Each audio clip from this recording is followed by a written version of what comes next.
Yun mga kailaw, mayroon tayo inaayos na beam 260.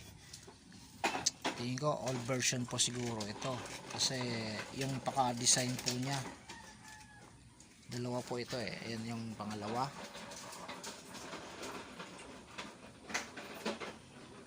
Shorted po ang power supply, saka shorted din yung igniter, kaya bumigay.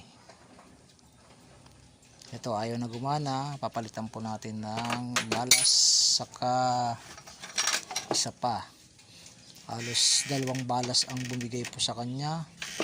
Ito naman yung bulb, nasira din po.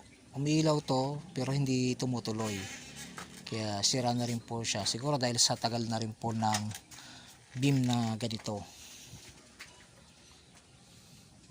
Kaya shout out po sa beam na nagpagawa nito sa Sir sa AGCG Mobile Sound System.